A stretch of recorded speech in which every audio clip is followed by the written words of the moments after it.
Israel और Hamas के बीच बीते 6 महीनों से जंग जारी है। इजराइल की सेना गाजा में घुसकर हमास के ठिकानों पर हमले कर रही है। इसी बीच हमास के खिलाफ इजराइल की ये जंग अब एक निर्णायक मोड़ लेने वाली है। इजरायली पीएम बेंजामिन नेतन्याहू के मुताबिक अब इजराइल हमास के अंत की तैयारी कर रहा है। इसी के मद्देनजर इजराइल रफाह शहर में हमले तेज करने वाला है। इजराइल के प्रधानमंत्री बेंजामिन नेतन्याहू ने दक्षिणी गाजा के रफाह शहर में हमला तेज करने का संकल्प लिया है। नेतन्याहू ने बार बार कहा है कि इजराइल को रफाह में जमीनी हमला करना चाहिए क्योंकि ये गाजा में हमास का अंतिम गढ़ है। ऐसे में नेतन्याहू का इशारा साफ है कि वो हमास के अंत की तैयारी कर रहे हैं। इजराइल के प्रधानमंत्री बेंजामिन नेतन्याहू ने एक वीडियो जारी कर कहा है कि जीत के लिए रफाह का अभियान आवश्यक है। नेतन्याहू ने कहा कि ये होगा, इसकी एक तारीख तय है। उनका ये बयान ऐसे समय में आया है जब इजरायली वार्ताकार मिस्र की राजधानी काहिरा में हमास के साथ संघर्ष विराम समझौते के अंतर्राष्ट्रीय प्रयासों पर चर्चा कर रहे हैं।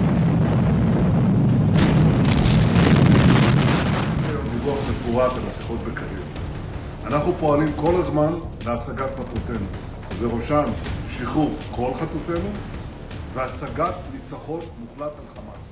बता दें कि अमेरिका इस जंग में इजराइल के इस रुख से सहमत नहीं है और यही कारण है कि इजराइल और अमेरिका के संबंधों में कड़वाहट देखने को मिल रही है।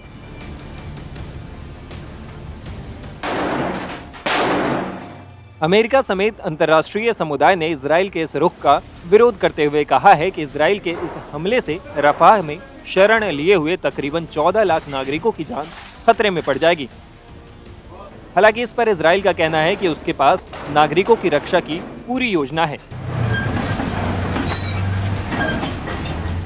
इसी बीच इजरायली सेना की तरफ से कहा गया है कि उसने गाजा के दक्षिणी शहर खान यूनुस से अपने सैनिक वापस बुला लिया है। इजराइल ने खान यूनुस में हमास के खिलाफ जमीनी हमले के अपने चरण को पूरा कर लिया है, जिसके बाद सैनिकों को वापस बुलाया गया है।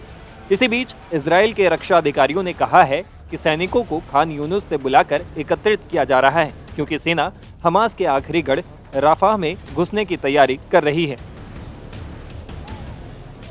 इसी बीच इजरायली सेना के प्रमुख लेफ्टिनेंट जनरल हर्जी हलेबी ने कहा है कि गाजा में जंग जारी है और हम अभी रुकने वाले नहीं हैं। टाइम्स नाउ भारत डिजिटल की रिपोर्ट।